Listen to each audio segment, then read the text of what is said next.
Welcome back to another Sleep Token reaction from the brand new global chart-topping album, Even in Arcadia. Babe, do you think I can get a job as a radio DJ?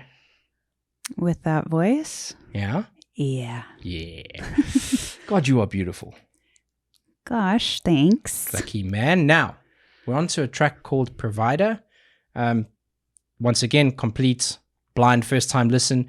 But the only thing I do know is this one of the tracks that people in the comments have been shouting out, go, can't wait for you guys to check this out. So excited. I'm sure there's a different reason for each person who says that. We will find out. But I appreciate you guys not spoiling anything, if there is anything to spoil. We go into these completely blind, first-time listen, and that vulnerability I quite love. I love the challenge of trying to find things on a first-time listen. I love sharing that moment with you. And it's quite exciting. Are you ready? Yes, I will say the only thing that I've seen that really sticks out in my head, it was a comment that was made on one of the other videos that we've done in reference to this song. It's just one sentence, and it said something like, keep them away from provider. And I want to know so badly what you mean by that. Well, we have about 6 minutes and 6 seconds to find out. Yeah. God, now I'm confused. I know. Okay. No pressure, but... Let's see what they meant with that one. Sleep Token Provider. Let's see what you got. Wanna be a provider. Gonna you is silk like a spider.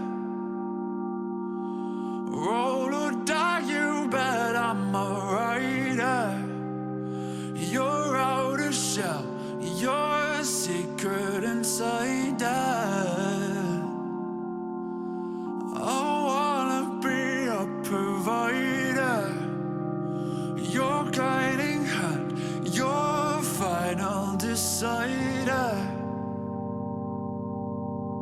That bit of fuel to your fire, stoke your desire. Just let me know that you're mine. I wanna be a provider. I wanna be a provider.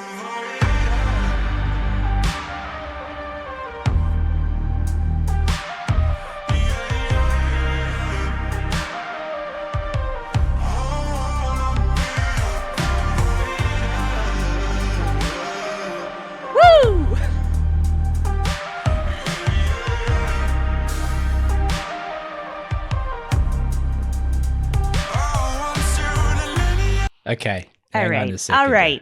Hang on a second. Hey. I swear to God, if the stripper pole comes out at one of their shows, I'm gonna lose it. Listen, I very quickly realized why whoever said that. Got it. Because I want to practice creating humans with you. Oh my God. Right now. In fact, that's the reaction. Hey, enjoy that, because I have to go. Because that snare hit, I'm doing this on the video, but I'm doing this in my head. And it is hitting. Oh my God. Yeah. Dude, how are we going to last? Woo. I can't stand up. You can last. So happy right now. The last time we were around each other, I found myself hesitating, but I know I would not now. My lover crawled up on you. Do wanna go there? Yes, I do. I wanna do more than just bend the rules. But you've been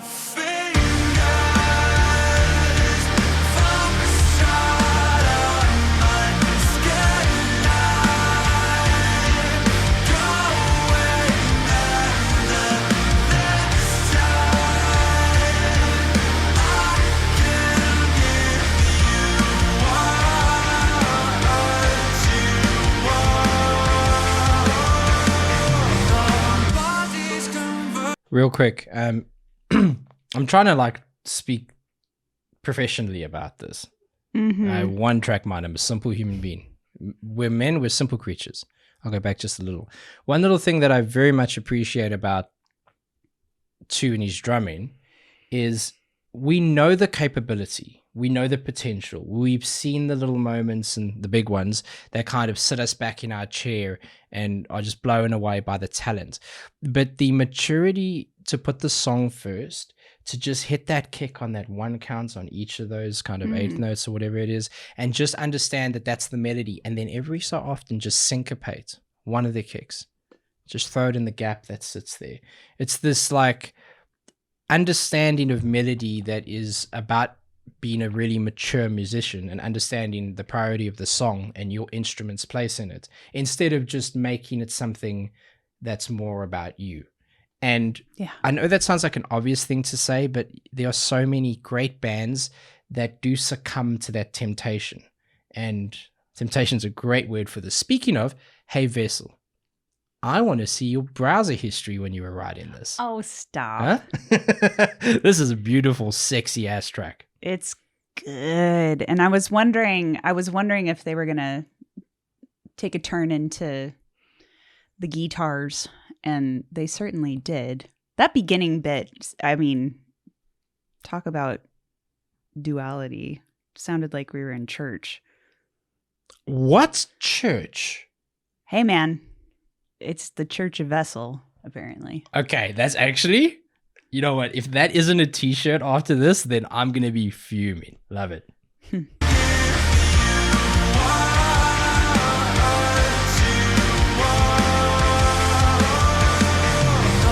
Bodies converse like old friends, exchanging the yes and silence, with something unsaid on both ends. Surely we know the difference.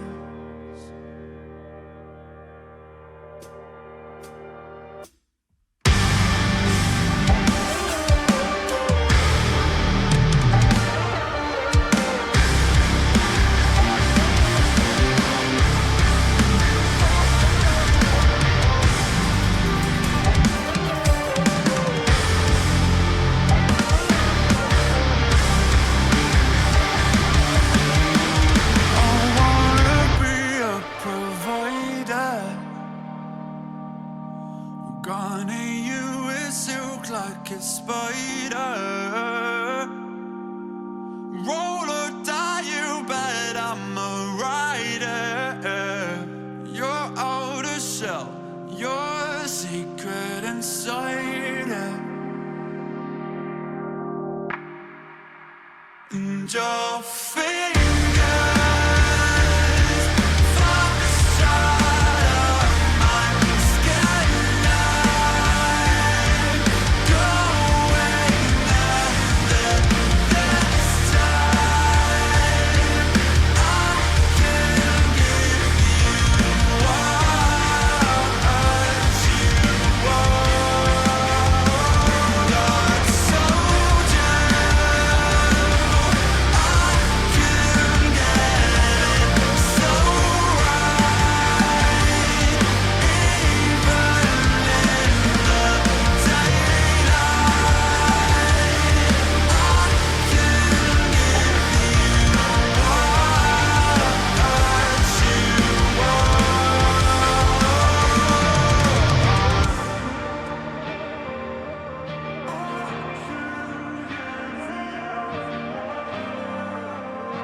Okay.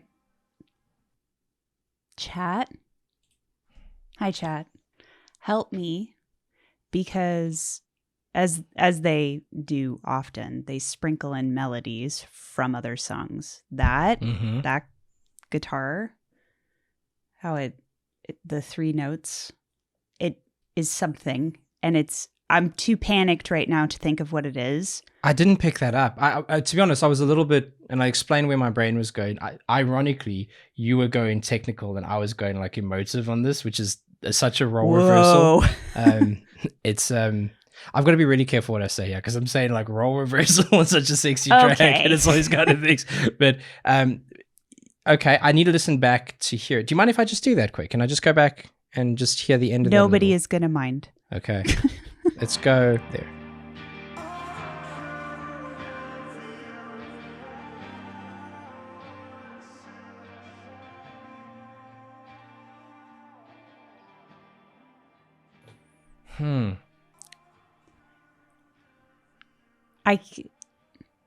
They'll tell us. They'll tell us. Yeah, nothing. It's weird. Sometimes you are so familiar or become so familiar with an artist that something feels familiar. It feels like home. And then, and just to your point, we've indulged and obsessed over so much of their music that sometimes it's quite hard to place. Nothing's springing to mind for me right now, but I'm sure there's probably so much that all of us collectively aren't going to pick up that might come out at a later date if and when they choose to speak about it, or communicate about it, or however they choose to do that. That's such a crazy track. Beautiful, slow. When something feels like the audio's been like elastically stretched, which is actually something you can do. It's not what's done here, but it gives that feeling. You can take something and use like elastic audio stretching, which is the ability to change the tempo of whatever you're working with, but not the tone. Often when you stretch or compress it, you drop the tone up and down. That's how it typically works. And they've got some cool tools to do that. But it feels like that. It feels like you're being pulled towards each deliberate hit, and it can't come soon enough. It's this like tension build between little micro moments. But I'm going to say something, and you're going to look at me very strange, and they're going to spit out their coffee, but I'd like a moment to explain. Oh, God. That song in the last minute makes me think of my dad. Oh, God. Okay. Yeah. The last thing he expects me to say, rest in peace, Dad. I love you forever. And it is my single biggest regret that you never got to see me do this, and you never got to meet this beautiful lady. And I pray each day that she meets a little bit of you through me. Love you. The lyrics of this, for me, like my dad always told me growing up, like you need to find someone in your life, and you'll know that person is right when you want to give and, for lack of a better word, provide, but not in necessarily just the typical sense. Provide them with all the love they could ever wish for, provide them with all the support that they'd never be able to ask for, provide them with the courage in moments where they give you an opportunity to be that pillar to lean on. And I need to go back and read through all the lyrics, but it just made me think of him and how lucky I am to even know you, never mind be your partner. It's such a wonderful, wonderful thing.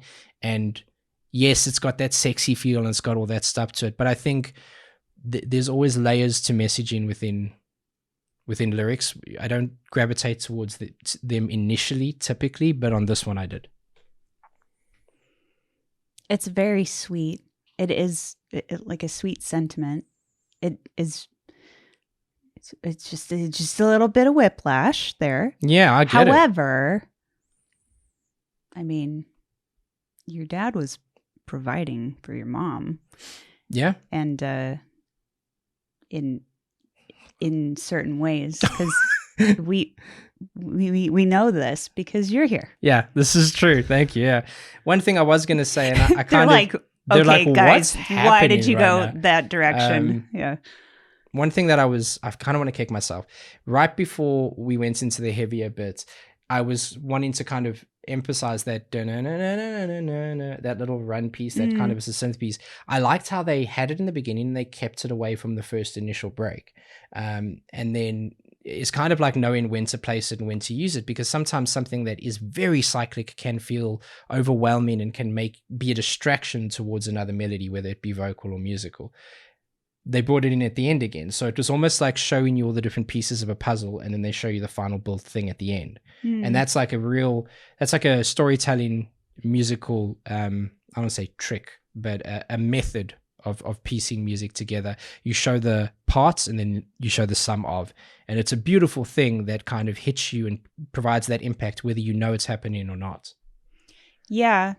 And one part in here that really, it made me, I think I like did one of these T-Rex. when I get really excited. But you always talk about how they show you the size of the room and then they make you touch the ceiling or whatever, however poetic way you say it.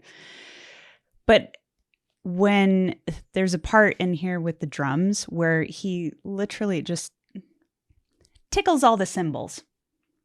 It's a good way of saying it. If you will. Do you know what I'm talking about? Yeah. That part? That literally made me do that. And it made me think of that when you say that. Because even not even as the song as a whole, but even just that one instrument being able to show you the depths and show you the heights. And just, I literally am feeling like I'm going like this, just with the drums, let alone everything else, but just with the drums. So for reference to what she's talking about, I usually say, I have said on previous tracks, on previous albums, that they advertise the size of the room you're about to walk into. And then when you walk in, they slowly fill it up to help you touch the ceiling. And sometimes it's a false ceiling. What I mean by that is they're using spatial effects and they're using all these kind of production methods and songwriting techniques that are sometimes analog and sometimes digital that make you feel really vulnerable, but then make you feel really comfortable as the song progresses. And that's a really good example of that. The thing on the cymbals, it's because of how mid-bassed and low-mid a lot of it is with the bass line, and then you have this like really distant highs coming from that. And the mixing on this is phenomenal. I don't want to go too much into it because we kind of have touched on that already, but it's absolutely beautiful.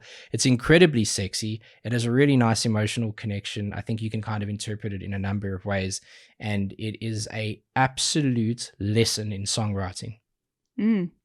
As per usual. Now, we have a few more tracks to get to, and I don't know if I can make it, but I will try. Catch you at the next one. Bye. Bye.